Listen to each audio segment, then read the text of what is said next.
Alors nous continuons notre série de vidéos consacrée à la réveil collective et dans cette série de vidéos là nous allons voir notre deuxième TP qui est donc de faire un formulaire d'enregistrement, un formulaire d'inscription et donc ici c'est dit en fait que nous allons voir que la vue mais selon l'inspiration on verra si on pourra aller jusqu'à la connexion à la base de données et donc très rapidement on va se rendre au niveau de notre code, cette fois-ci on va faire la vue, on finit de faire la vue et on va actualiser pour voir comment est-ce que les choses se passent.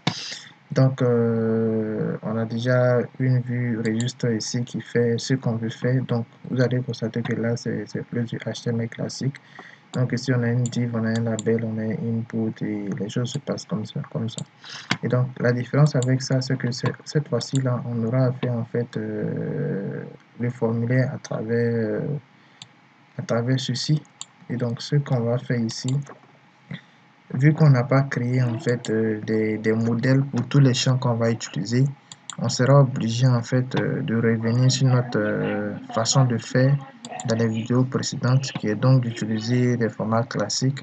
Et donc ce qu'on va faire ici, pour les champs nom, pour les champs j'allais dire quoi, nom, prénom, on n'a pas les champs qu'on pourra laisser comme ça, pas de problème. Par exemple, nom, on peut laisser, disons, on va dire nom et prénom, pourquoi pas. Nom et prénom, en fait, la clé va nous fatiguer, on va appeler ça name pour faire simple. Donc, qu'est-ce que je dis, on va appeler ça nom, c'est pas bien grave. Donc, nom, ici, on va appeler ça prénom. Mail, password. Bah, à ce niveau-là, on sera obligé de changer. Donc, on va prendre email. La clé, c'est email. La valeur, c'est email. D'accord? Et donc, quand c'est ce modèle-là, on est obligé d'utiliser un label. OK.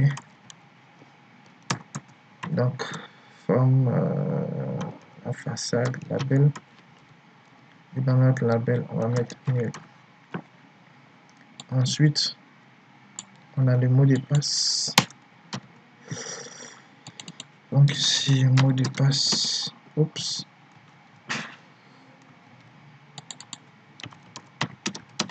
Mot de passe. Et là, password qui est ma clé. Et ici, mot de passe. Sans oublier de changer là en password. Et enfin, on a notre bouton submit qui est là. Je pense que le compte est bon.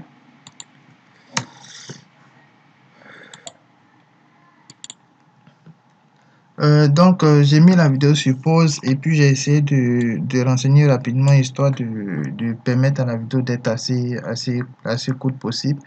Et donc ici, vous avez le champ nom qu'on avait déjà fait. Donc ça, c'est à la Bootstrap. Donc c'est un formulaire avancé. Je n'ai pas touché cela. J'ai créé trois autres champs. Donc le prénom, l'email et puis le mot de passe. D'accord? Et donc, quand on enregistre, on actualise, vous allez voir que ça va donner un résultat assez nice. Donc je vais venir ici, j'étais en train de voir si je pouvais faire un enregistrement en base de données pour vous permettre de comprendre plus ou moins comment est-ce que ça marche. Mais vous allez voir que rien ne va changer au niveau de notre poste parce que c'est pratiquement pas, donc on n'a pas d'erreur. Et on va attraper les informations au niveau de notre contrôleur. Vous allez voir que là, au niveau du web, on n'a rien touché. Par contre, au niveau du contrôleur, cette fois-ci, là, on va supprimer ça, mais pas, je vais garder ça, ça va être utile. Je vais supprimer ça. Je vais mettre le return ici. OK. OK. Donc là, ce que je vais faire, on va utiliser le request pour récupérer toutes les informations. Donc, on a 4 champs. Tac, tac, tac. Je vais préparer les 4 champs. Ici, on a $request nom. Ensuite, $request prénom. En outre, $request email. Et enfin, $request pass. Donc, le tout dans une variable nom égale à ça. $prénom égale à ça. $email égale à $request. Et enfin, $password égale à ça. Donc, ça nous permet de pouvoir enregistrer l'information de façon très rapide. Mais là, comme nous sommes en objet, ce qu'on va faire, on va créer un utilisateur qui va nous permettre de pouvoir instancier notre objet qui est donc notre classe plutôt. Donc on va instancier notre classe et ça va nous permettre de pouvoir utiliser donc on instancie nos classes, on aura un user ici. On pourra utiliser cette variable là, par exemple de la users en lieu et place de faire à la méthode PHP classique de la users non.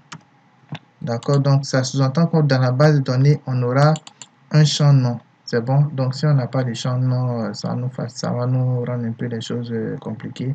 Donc dans la bonne pratique, on doit avoir ici users. Donc là, c'est vraiment la bonne pratique. Mais comme on était dans le formulaire contact, c'est pourquoi j'ai fait ça.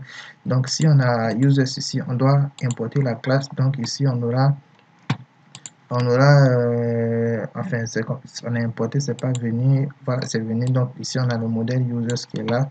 Et donc ce qu'on va faire ici, normalement ça, on doit le mettre un peu partout. Et on va changer les informations comme ce qu'on a fait tout à l'heure. Donc ici c'est email. Et là c'est password. Voilà. Donc prénom. Pour vérifier si tout s'est bien passé, on a notre objet ici. Donc on va faire un DD sur notre objet. Pour l'instant, on ne communique pas avec la base de données. On récupère les informations, on les affiche et vous allez voir comment est-ce qu'on analyse les informations de la base de données. Là, j'ai oublié le point virgule.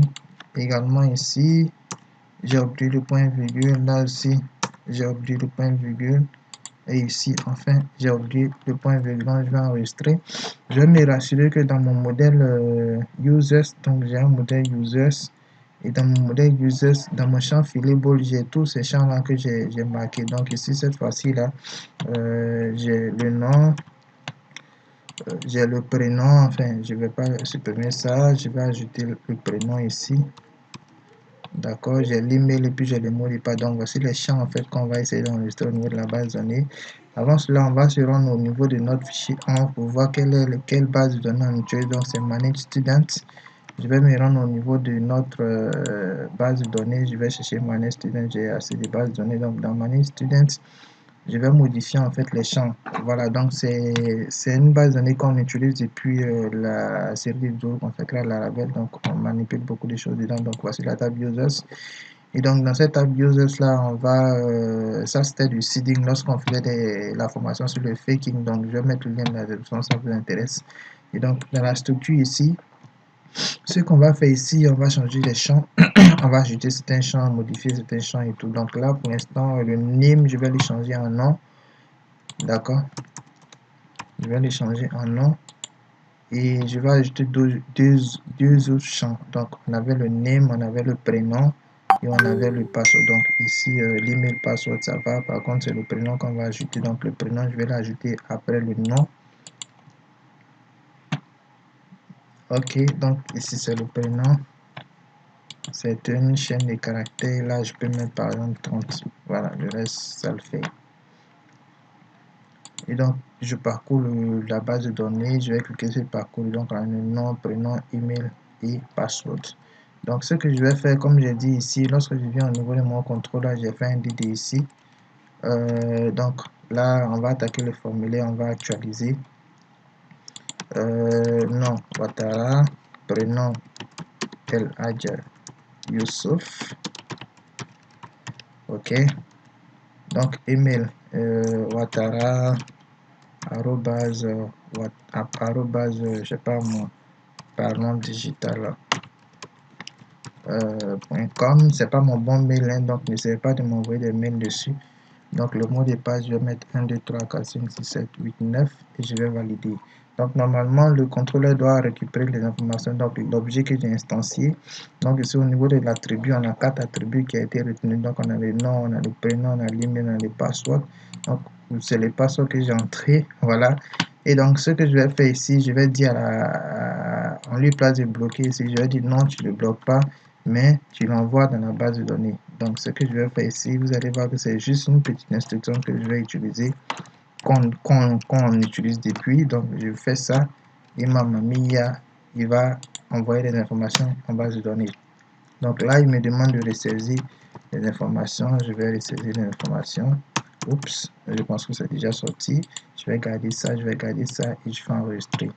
Donc, je suis sûr que je ne dois pas avoir des erreurs. Lorsque je vais actualiser, vous allez voir que les informations sont effectivement au niveau de la base de données. Donc, Mamma Mia, j'ai une information qui vient au niveau de la base de données. Donc, ici, c'est nul parce que je n'ai pas rempli ce genre.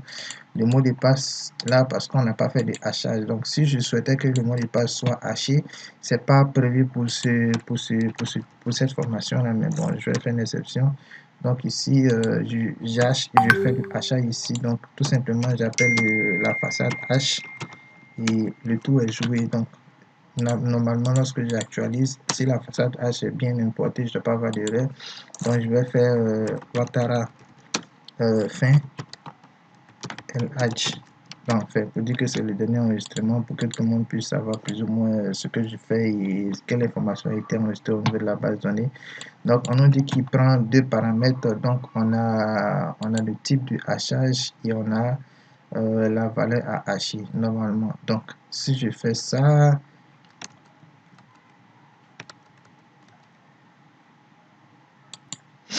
ok. Donc, ce que je vais faire ici, c'est juste le make que j'avais oublié. Voilà. Donc, avec la Ravel, le make, j'avais pas mis le make. Ok, donc là on me dit, là il y a une duplication au niveau de la base de données. Ça veut dire que l'information a été enregistrée avec succès, mais il y a une duplication. Donc ce que je vais faire, je vais revenir, je vais enregistrer une dernière fois. Donc je vais mettre Alt ou bien je sais pas mon Laster. Ok, Laster, et je vais laisser ça. Peut-être là je vais mettre Last pour mettre la différence et j'enregistre. Et moi, Mia, lorsque j'actualise, j'ai pas fait de redirection, c'est pourquoi on est sur la même page. Et lorsque j'actualise, on a last, on a last et tout est bon. Abonnez-vous, partagez, soutenez Swashing, d'autres que subscribe. Et n'avez des titres du net, c'est tellement formaté. Donc, ne soyez pas surpris que je dise soutenez Swashing, d'autres que subscribe et soutenez vidéo SOSO.